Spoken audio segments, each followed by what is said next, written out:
reward. Di Jakarta itu saudara, anak muda kerja dari Senin sampai Jumat. Sabtu mereka dugem. Karena dia bilang, ya aku harus memberikan self reward dong. Gua kan udah capek kerja. Buat apa gua kerja? Kan buat gua nikmati. Karena gua layak untuk bahagia. Orang itu dibawa untuk mengasihani diri, menghargai diri. Sehingga apa-apa itu tertuju kepada diri. Ya. Kemarin saya nonton di Australia ada demo besar-besaran yang mereka itu menolak imigran, saudara, terutama untuk Asia. Kenapa itu terjadi? Karena di Australia itu orang-orang Asia sekarang di sana punya restoran, punya rumah, punya apartemen. Karena mereka bekerja kalau bisa ambil 3 shift, 4 shift pun kalau ada dia ambil 4 shift. Kalau orang-orang di sana mereka kerja Senin sampai Jumat, Sabtu, Jumat malam tuh mereka sudah penuhi itu tempat dugem, mereka minum, mereka mabok, mereka kasih self reward buat diri mereka. Sehingga ketika ada orang-orang Asia, orang Indonesia di sana banyak saudara punya resto, punya rumah, punya apartemen. Ya karena memang mereka bekerja keras dan mereka nggak maulah terlalu kasih reward kepada diri sendiri. Ya kita bekerja untuk kita bisa ya save itu untuk hari tua kita, untuk apa ada hikmat. Ya dan ini mulai terjadi. Sekarang juga lagi heboh pembahasan tentang silver divorce. Saudara pernah dengar istilah itu ya. Perceraian di atas 50 tahun. Rambutnya udah silver kayak saya begini. Ya, tapi bercerai. Dan saudara tahu alasannya perceraian itu terjadi kenapa? Karena pasangannya itu gak enak diajak ngobrol.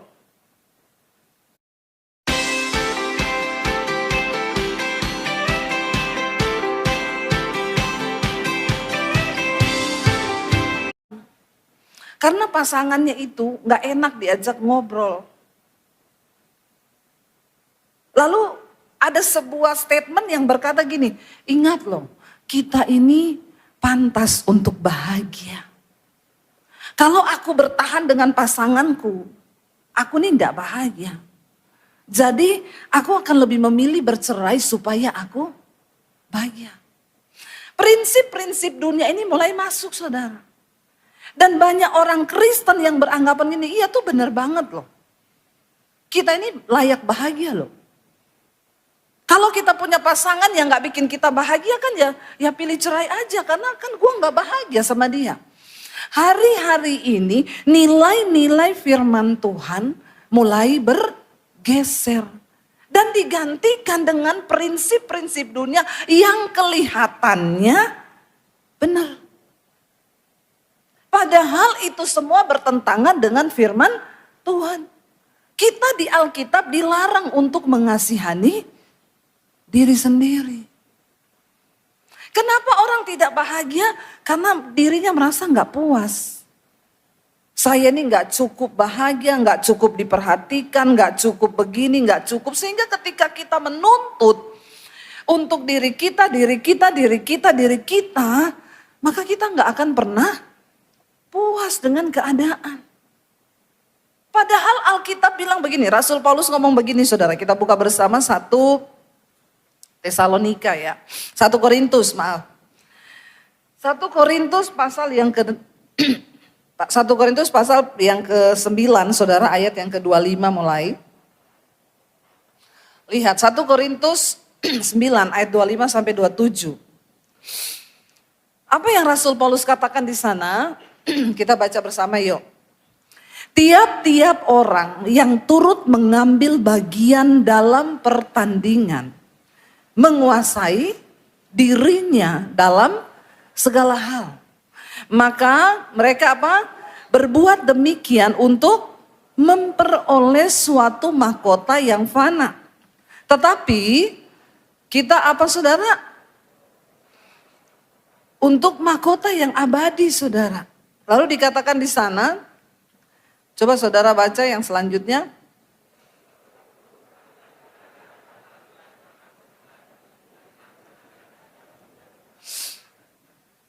Ya, dan dia bilang aku ini bukan petinju yang sembarang memukul, bukan pelari yang berlari tanpa tujuan. Ayat 27 dia berkata apa? Tetapi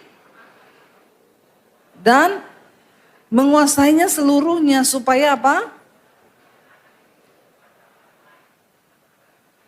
Iya, saudara, Rasul Paulus berkata, saudara, dia bilang, aku ini ya melatih tubuhku dan menguasainya seluruhnya supaya jangan setelah aku memberitakan Injil, aku ini ditolak sama Tuhan.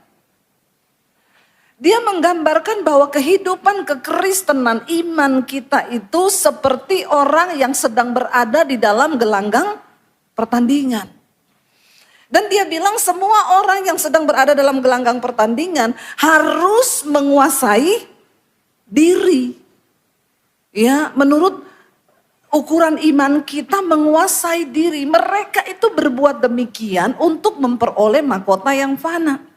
Dia menggambarkan kalau dalam sebuah pertandingan gelanggang benar, orang mau ikut lomba lari saudara, dia harus mengikuti setiap aturan yang berlaku. Enggak boleh seenak-enaknya sendiri. Orang kalau mau ikut lomba lari, maka dia harus melatih diri. Kan enggak mungkin besok tiba-tiba saya daftar ikut lomba lari maraton. Gila enggak saya? Kira-kira kalau besok saya tiba-tiba ikut lomba, saya kalah atau menang? Ya udah pasti.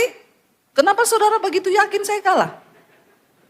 Ya siapa tahu ada mujizat saya menang toh? Ya enggak mungkin.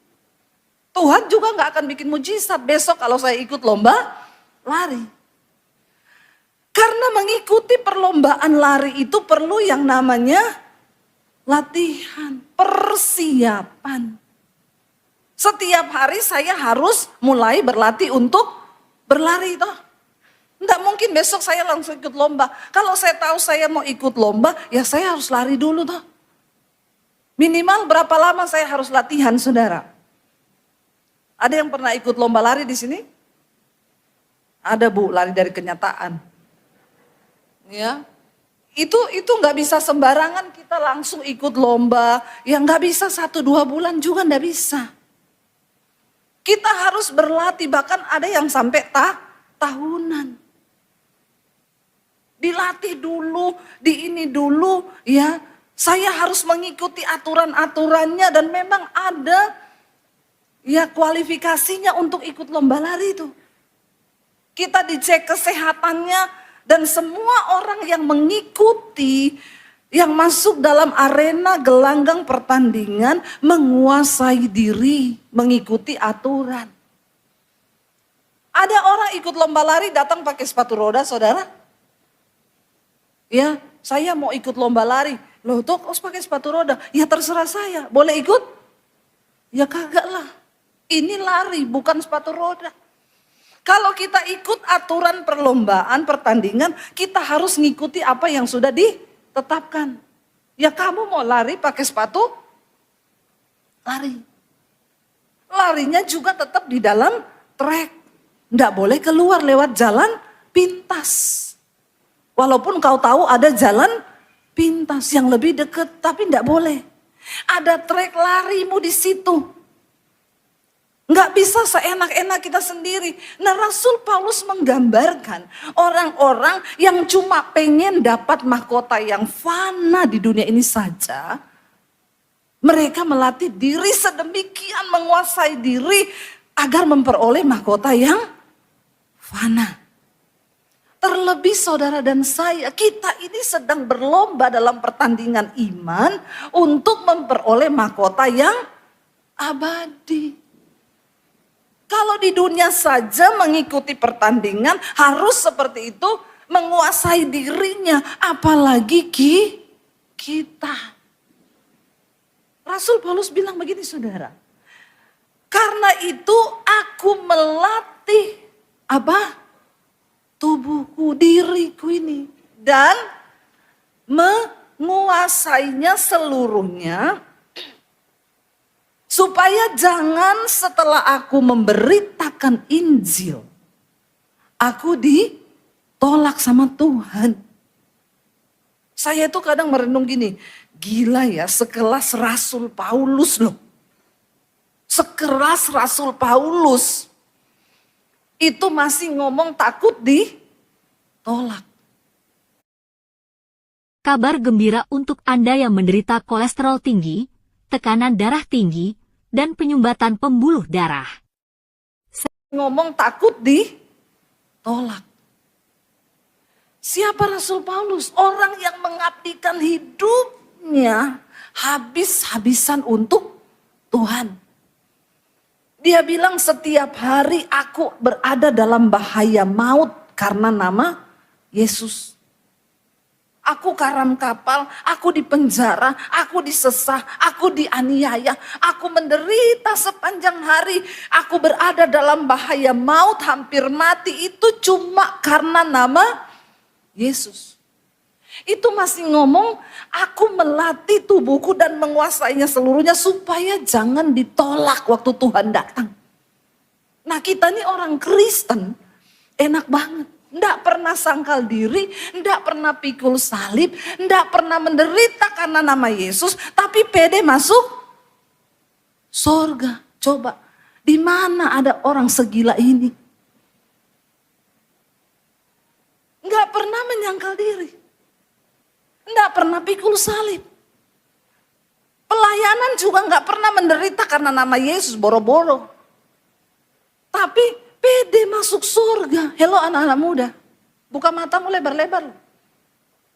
Surga itu bukan tempat sembarangan. Surga itu tempat yang mulia.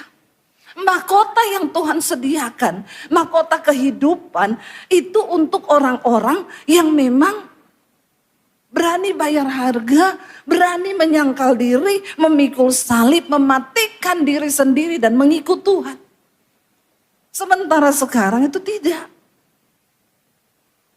Orang Kristen hidupnya enak banget. Oh berdosa kan Yesus sudah mati bagi dosaku tuh. Ya enggak apa-apa, dugem enggak apa-apa. Selingkuh enggak apa-apa. Ya. Karena Tuhan sudah mati bagi dosaku yang kemarin, yang sekarang, dan yang akan datang. Berat banget ya? Enak sekali, enak. Sesat kau, sesat. Tobat, tobat, tobat saudara, tobat. Ya, kita ini perlu menguasai diri, ini perlu. Ya, jangan dengarkan apa yang sedang dunia tawarkan. Tingkat perceraian tinggi. Kenapa? Aku pantas bahagia, Bu. Pasanganku ini bikin aku enggak bahagia. Makanya aku milih untuk cerai. Kau harus menyangkal diri. Itu pasangan pilihanmu toh. Ya itu nasibmu sudah bayar harga. Berdoa. Supaya kita enggak mengasihi diri sendiri. Terima keadaan itu dan mulai berdoa saudara. Anak-anak muda, jangan kasih penilaian dan penghargaan kepada dirimu terlalu. Ya, makanya saya selalu bilang ini, orang itu kalau mau menikah, itu bunuh diri. Amin anak-anak muda. Orang tua amin. Menikah itu bunuh diri. Kenapa? Kalau kau nggak mati bagi dirimu sendiri, ya sudah. Maka perceraian yang akan kau dapatkan.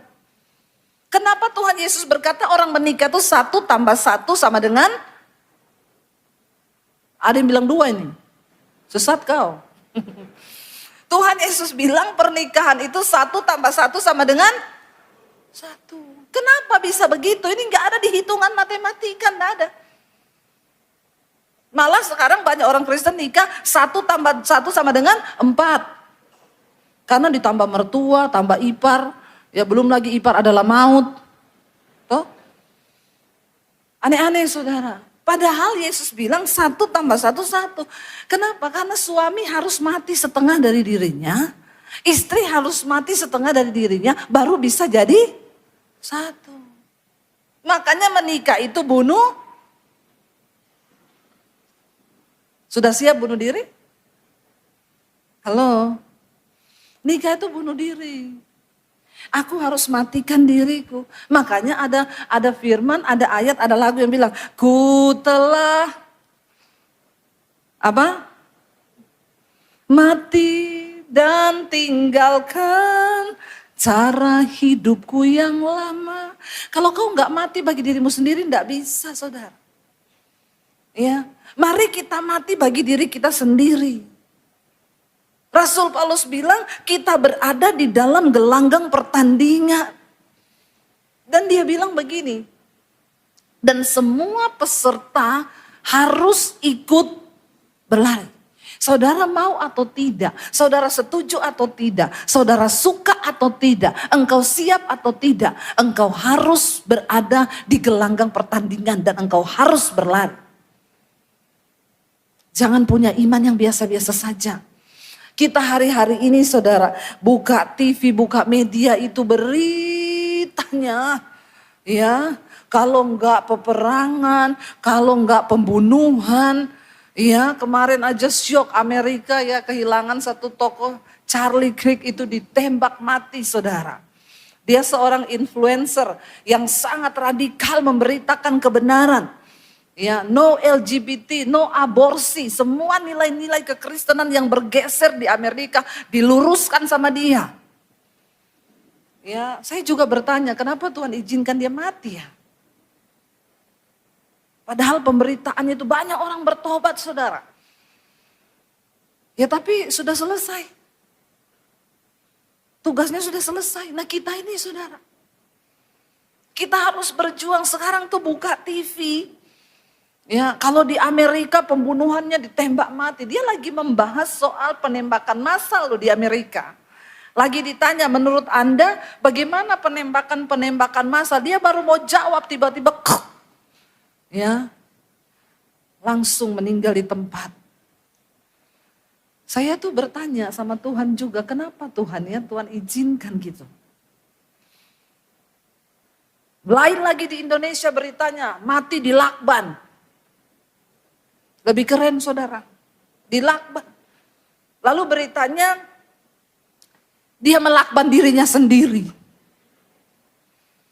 Ya, tidak terbukti ada pembunuhan tapi dia melakban dirinya sendiri karena sakit jiwa. Lalu terjadi lagi beberapa waktu kemudian ada kepala bank yang dibunuh di lakban. Hati-hati kalau lihat lakban sekarang. Tolong lakban-lakban di rumah itu diungsikan ya. Karena kayaknya kata-kata lakban ini di Indonesia ini menakutkan sekarang. Ya, akhirnya ditiru motifnya.